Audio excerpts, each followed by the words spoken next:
जय शिव शंकर मित्रों, आज हम आपको भगवान शंकर की अनोखी गाथा सुनाने जा रहे हैं। शंकर, जिन्हें आदि देव, महादेव और त्रिनेत्रधारी कहा जाता है, उनकी वेशभूषा और उनके साथ जुड़े प्रतीकों में गहरा अर्थ छुपा है। त्रिशूल, डमरू, नाग, नंदी, त्रिपुंड, चंद्र और जटा में बसी गंगा, इन सभी का भगवान शंकर से क्या संबंध है? क्या ये भगवान शंकर के साथ ही प्रकट हुए थे या अलग अलग घटनाओं से इनका भगवान शंकर से जुड़ाव हुआ? ये कथा न केवल भगवान शंकर की महिमा को उजागर करती है, बल्कि उनके इन प्रतीकों के पीछे छिपे गूढ़ रहस्यों और हमारे जीवन के लिए उनके संदेश को भी प्रकट करती है। तो आइए इस अद्भुत पौराणिक यात्रा पर चलते हैं और भगवान शंकर के इन प्रतीकों की कहानियों में छिपे गहन रहस्यों को जानने का प्रयास करें। हर हर महादेव। भगवान शंकर के पास कहाँ से आया नाग, डमरू, त्रिशूल, त्रिपुंड और नंदी? भगवान शंकर का ध्यान करने मात्र से मन में जो एक छवि उभरती है वो एक वैरागी पुरुष की। इनके एक हाथ में त्रिशूल, दूसरे हाथ में डमरू, गले में सर्पमाला, सिर पर त्रिपुंड चंदन लगा हुआ है, माथे पर अर्धचंद्र और सिर पर जटाजूट जिससे गंगा की धारा बह रही है। थोड़ा ध्यान गहरा होने पर इनके साथ इनका वाहन नंदी भी नजर आता है। कहने का मतलब है कि भगवान शंकर के साथ ये 7 चीजें जुड़ी हुई हैं। आप दुनिया में कहीं भी चले जाइए, आपको शिवालय में भगवान शंकर के साथ ये 7 चीजें जरूर दिखेगी। आइए जाने कि भगवान शंकर के साथ इनका संबंध कैसे बना, यानी यह भगवान शंकर से कैसे जुड़े। क्या ये भगवान शंकर के साथ ही प्रकट हुए थे या अलग अलग घटनाओं के साथ यह भगवान शंकर से जुड़ते गए? भगवान शंकर सर्वश्रेष्ठ सभी प्रकार के अस्त्र शस्त्रों के ज्ञाता हैं। नक कथाओं में इनके 2 प्रमुख अस्त्रों का जिक्र आता है, एक धनुष और दूसरा शूल। त्रिपुरासुर का वध और अर्जुन का मानभंग, ये 2 ऐसी घटनाएं हैं जहां भगवान शंकर ने अपनी दया का प्रदर्शन किया था, जबकि शूल का प्रयोग भगवान शंकर ने कई बार किया है। शूल से भगवान शंकर ने शंखचूड़ का वध किया था, इसी से गणेश जी का रथ काटा था और वाराह अवतार में मोह के जाल में फंसे विष्णु जी का मोह भंग कर बैकुंठ जाने के वश्या था। इस तरह आया भगवान शंकर के हाथों में शूल। भगवान शंकर के धनुष के बारे में तो ये कथा है कि इसका आविष्कार स्वयं भगवान शंकर ने किया था। न शूल कैसे इनके पास आया, इस विषय में कोई कथा नहीं है। माना जाता है कि सृष्टि के आरंभ में ब्रह्मनाद से जब भगवान शंकर प्रकट हुए तो साथ ही रज, तम, सत ये तीनों गुण भी प्रकट हुए। यही तीनों गुण भगवान शंकर के 3 शूल यानी शूल बने। इनके बीच सामंजस्य बनाए बगैर सृष्टि का संचालन न था। भगवान शंकर ने शूल रूप में इन तीनों गुणों को अपने हाथों में धारण किया। भगवान शंकर का डमरू। भगवान शंकर को संहारकर्ता के रूप में वेदों और पुराणों में बताया गया है, जबकि भगवान शंकर का नटराज रूप ठीक इसके विपरीत है। ये प्रसन्न होते हैं और नृत्य करते हैं। इस समय शंकर के हाथों में एक वाद्य यंत्र होता है, से डमरू करते हैं। इसका आकार रेत घड़ी जैसा है, जो न रात और समय के संतुलन का प्रतीक है। भगवान शंकर भी इसी तरह के हैं। इनका एक स्वरूप वैरागी का है तो दूसरा भोगी का है, जो नृत्य करता है, वार के साथ जीता है। भगवान शंकर के डमरू ही सबसे तवाद्य यंत्र है। ये भी माना जाता है कि सत तरह भगवान शंकर आदि देव हैं, उसी प्रकार डमरू भी आदि वाद्य यंत्र है। जाने कैसे आया भगवान शंकर के हाथों में डमरू। भगवान शंकर के हाथों में डमरू आने की कहानी बड़ी ही रोचक है। सृष्टि के आरंभ में जब देवी सरस्वती प्रकट हुई तब देवी ने अपनी वीणा के स्वर से सृष्टि में ध्वनि जो जन्म लिया, न ये ध्वनि सुर और संगीतहीन थी। उस समय भगवान शंकर ने नृत्य करते हुए 14 बार डमरू बजाए और इस ध्वनि से व्याकरण और संगीत के धन ताल का जन्म हुआ। कहते हैं कि डमरू ब्रह्मा का स्वरूप है, जो दूर से विस्तृत नजर आता है। न जैसे जैसे ब्रह्मा के करीब पहुंचते हैं वह तहो दूसरे रे से ले जाता है और विशालता की ओर बढ़ता है। सृष्टि में संतुलन के इसे भी भगवान शंकर अपने साथ लेकर प्रकट हुए थे। भगवान शंकर के गले में विषधर नाग कहाँ से आया?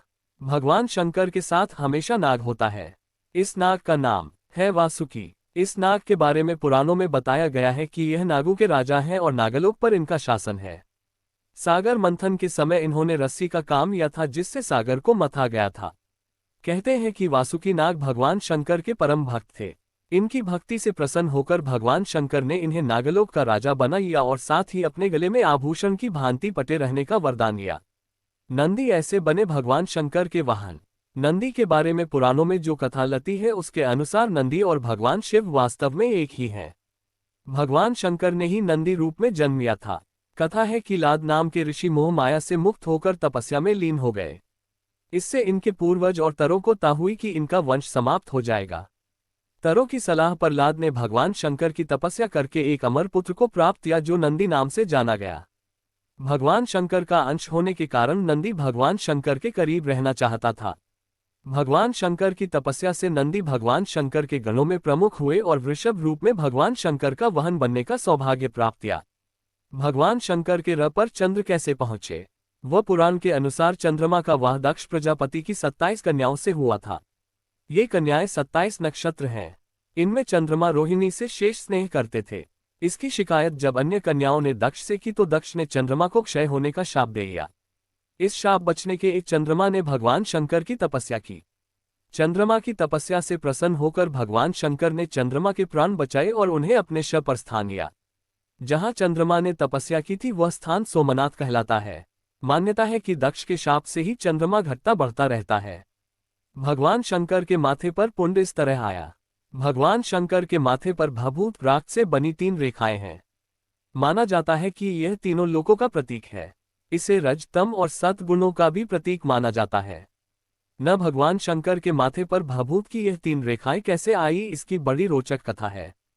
पुराणों के अनुसार दक्ष प्रजापति के यज्ञ कुंड में सती के आत्मदाह करने के बाद भगवान शंकर उग्र रूप धारण कर लेते हैं और सती के देह को कंधे पर लेकर लोक में हाहाकार मचाने लगते हैं।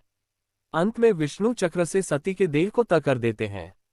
इसके बाद भगवान शंकर अपने माथे पर हवन कुंड की राख मलते और इस तरह सती की याद को पुण्य रूप में माथे पर स्थान देते हैं। इस तरह भगवान शंकर की जटा में समाई गंगा। भगवान शंकर के माथे पर गंगा के विराजमान होने की घटना का संबंध राजा भागीरथ से माना जाता है। कथा है कि भागीरथ ने अपने पूर्वज राजा सगर के पुत्रों को मुक्ति लाने के एक गंगा को स्वर्ग से पृथ्वी पर उतारा था। न इस कथा के पीछे कई कथाएं हैं, न से भागीरथ का प्रयास सफल हुआ। कहा जाता है कि ब्रह्मा की पुत्री गंगा बड़ी मनमौजी थी। एक न दुर्वासा ऋषि जब नदी में स्नान करने आए तो हवा से उनका वस्त्र उड़ गया और तभी गंगा हंस पड़ी। क्रोधी दुर्वासा ने गंगा को शाप दे या कि तुम धरती पर जाओगी और पापी तुम में अपना पाप धोएंगे। इस घटना के बाद भागीरथ का तप शुरू हुआ और भगवान शंकर ने भागीरथ को वरदान देते हुए गंगा को स्वर्ग से धरती पर आने के कहा। न गंगा के वेग से पृथ्वी की रक्षा के भगवान शंकर ने उन्हें अपनी जटाओं में बांधना पड़ा। कथा ये भी है कि गंगा भगवान शंकर के करीब रहना चाहती थी। ये धरती पर उतरने से पहले प्रचंड रूप धारण कर लिया। इस स्थिति को संभालने के भगवान शंकर ने गंगा को अपनी जटाओं में स्थान लिया। नमस्कार मेरे प्रिय दर्शकों, आज की इस अद्भुत और ज्ञानवर्धक कथा में आपने जाना कि भगवान शंकर के साथ जुड़ी प्रत्येक वस्तु, चाहे वह त्रिशूल हो, डमरू, वासुकी नाग, नंदी, चंद्रमा, त्रिपुंड या गंगा, इनका भगवान शंकर से कैसे संबंध स्थापित हुआ। ये सभी वस्तुएं न केवल उनकी दिव्यता को दर्शाती हैं, बल्कि इनमें गहरी पौराणिक और आध्यात्मिक शिक्षा छिपी हुई है। भगवान शंकर का प्रत्येक प्रतीक हमें जीवन के महत्वपूर्ण पहलुओं की ओर इंगित करता है, जैसे संतुलन, त्याग, भक्ति और शक्ति का सही उपयोग। भगवान शंकर का ये स्वरूप हमें सिखाता है कि हर कठिनाई को धैर्य और विवेक से संभालना चाहिए। यदि आपको ये कथा रोचक और प्रेरणादायक लगी हो तो इसे लाइक करें, शेयर करें और हमारे चैनल को सब्सक्राइब करना न भूलें। हमारे अगले एपिसोड में हम आपको और भी अद्भुत पौराणिक कथाओं के माध्यम से धर्म, सत्य और जीवन के गहरे रहस्यों से परिचित कराएंगे। जुड़े रहिए हमारे साथ, क्योंकि हमारी हर कथा आपके जीवन में एक नई रोशनी लेकर आएगी। जय भोलेनाथ।